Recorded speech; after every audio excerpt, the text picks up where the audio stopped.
part 14, chapter 7. Framework mindset kita dalam berinovasi. Kita lanjutkan masalah J-curve. Jadi kita kemarin sudah terangkan 3 fase, 1, 2, 3, create, release, dan morph. Sekarang saatnya kita menuju ke fase keempat, yaitu model.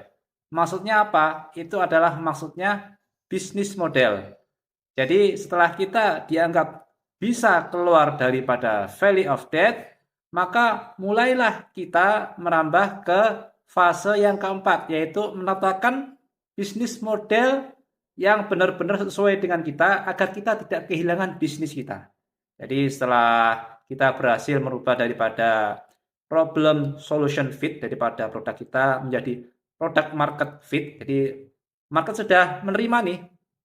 Kalau sudah proven market menerima, tinggal kita matangkan saja kalau gitu bisnis modelnya, monetisasinya agar kita bisa merubah produk ini, inovasi ini menjadi lebih luas lagi cakupannya, lebih lagi customernya, dan saja lebih cuan. Sehingga makanya di sini di model ini kita akan keluar daripada valley of death. Kenapa? Karena lihat ini yang Y aksis ini kan dolar artinya. Dalam artian kita bisa dapat revenue.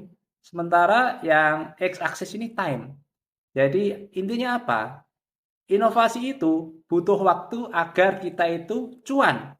Butuh waktu agar kita itu bisa dapatkan revenue. Bukan BIM salah BIM, kita langsung bisa balik modal. Butuh perjuangan di sini.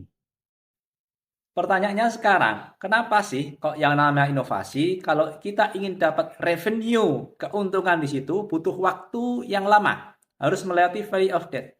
Contohnya ya ini, Goto ini. Goto ini bahkan sampai sekarang tahun kemarin itu masih rugi bersih 40 triliun. Padahal dia kan kalau kalah dari awalnya dari Gojek sebelum merger dengan Tokopedia, itu kan mulai didirikan 2009-2010. Sampai sekarang itu masih belum dapat keuntungan sama sekali, rugi. Ya demikianlah namanya inovasi ini. Padahal sudah 10 sampai 12 tahun. Lama bukan di Valley of Death ini? Nah, sekarang pertanyaannya, apakah Goto ini sudah keluar daripada Valley of Death? Keluar daripada Valley of Death hingga kemudian beralih ke fase keempat, ke model, bisnis model. Maka apa indikasinya? Ada 2 indikasi yang bisa kita gunakan. Yang satu, bahwasanya dia itu sudah dapat revenue. Ini yang paling gampang. Sudah nggak rugi lagi nih. Sudah dapatnya kita keuntungan. Ini tanda keluar daripada valley of death. Jika tanda pertama kita keluar daripada valley of death itu adalah kita akhirnya bisa cuan, bisa untung, tanda yang paling gampang. Sekarang apa tanda yang kedua? Tanda yang kedua adalah walaupun mungkin kita belum cuan, belum dapatkan revenue, masih habis di operasional saja uang kita, tapi tanda yang kedua adalah kita sudah berhasil merubah produk kita menjadi produk market fit. Dalam artian market menerima, market sudah familiar dengan ini. Ini juga tanda-tanda ataupun indikasi yang kedua bahwasanya inovasi kita, produk kita sudah mulai keluar daripada valley of death. Tinggal dikembangkan saja. Tapi tentu saja dari 2 indikasi itu, kalau secara bisnis, maka akan lebih jelas indikasi yang pertama, bahwasanya sudah tidak rugi lagi, sudah cuan. Sementara indikasi yang kedua, walaupun produk market sudah fit, tetapi pada dasarnya dia itu masih dalam ancaman bisa tergelincir lagi masuk ke dalam valley of death dan mati. Jadi walaupun produk market sudah fit, sudah oke, tapi belum menjamin bahwasanya bisnis ini akan bisa survive sebelum terbukti revenue-nya bisa menguntungkan. Jadi memang masih butuh perjuangan. Kok bisa sih sudah produk market fit tapi ternyata masih terancam bisa tergelincir lagi di valley of death karena belum dapat revenue. Ini saya berikan contoh yang lain. Ini Tesla ini. Jadi Tesla ketika dia kemudian menetapkan bisnis modelnya masuk ke bursa saham IPO kurang lebih pada tahun 2008-2009 sebagaimana terlihat di sini. Awalnya itu juga masih rugi terus.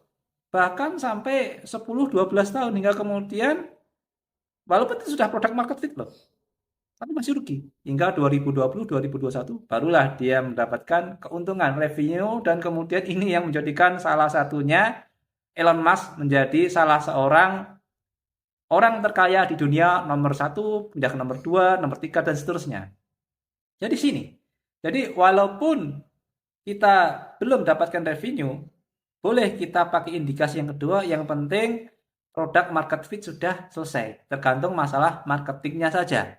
Tetapi ya ini tidaklah sejelas daripada indikasi yang pertama, sudah dapatkan revenue. Tapi bolehlah kita ketika sudah beranggapan ini, kita beralih dan fokus ke fase yang keempat, yaitu model atau bikin bisnis model, mematangkan monetisasinya sebagaimana dilakukan Tesla, Goto, dan lainnya. Sekarang million dollar question-nya. Jikalau tanda-tanda bahwa atau indikasi bahwasanya kita keluar daripada valley of death dan beralih ke fase keempat model itu adalah, satu, kita dapatkan cuan, revenue, ataupun yang kedua, kita itu berhasil menciptakan produk market fit walaupun mungkin masih rugi-rugi. Sekarang yang pertanyaan yang paling penting, million dollar question-nya, bagaimana sih caranya kita keluar dari valley of death itu sendiri?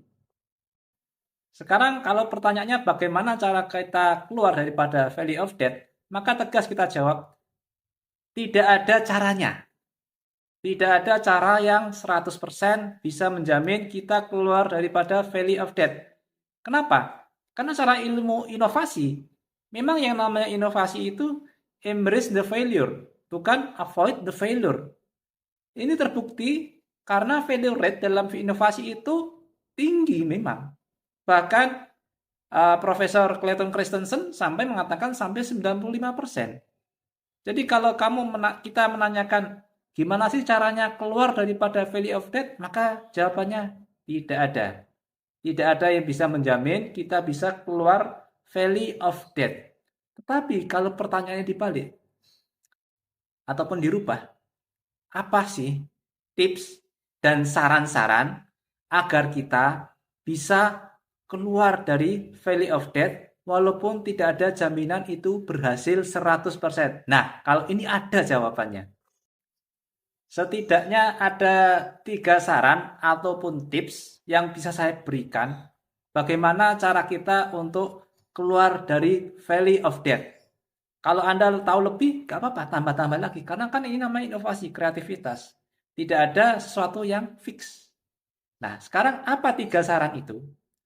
Yang pertama, karena yang namanya inovasi itu adalah embrace the failure, bukan avoid the failure. Kita memang sudah berusaha sekeras mungkin, tapi kita tahu kadang kenyataannya tidak semanis apa yang dalam pikiran kita, makanya kita embrace the failure.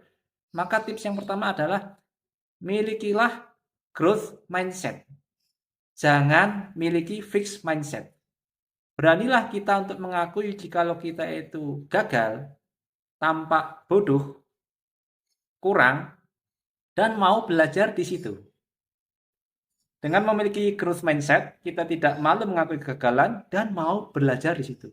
Inilah rahasia kenapa kok Steve Jobs berkata, stay hungry, stay foolish. Dalam artian, milikilah growth mindset. Ini yang sudah kita jelaskan pada chapter kita yang lalu. Ini tips dan saran yang pertama. Jadi yang pertama, milikilah growth mindset. Jangan fixed mindset kalau mau keluar dari valley of death.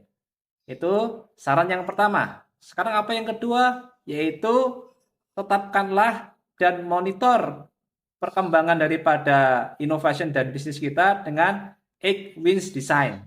Tapi 8 wins design ini tidak akan saya terangkan di sini. Terlalu panjang mungkin. Mungkin nanti setelah chapter 7 inilah. Sekarang yang ketiga itu adalah miliki dan fahamilah flow konsep sebagaimana yang ada di belakang ini. Apa itu flow konsep? Flow konsep yang diciptakan oleh Profesor Mihaly ini sebenarnya konsepnya sama seperti ketika kita bermain video games. Dalam artian semakin jago kita, semakin tinggi skill kita, biasanya levelnya gamesnya itu akan semakin tinggi. Tapi tampaknya VT kita nggak cukup. Kita akan lanjutkan ya di part selanjutnya. See you!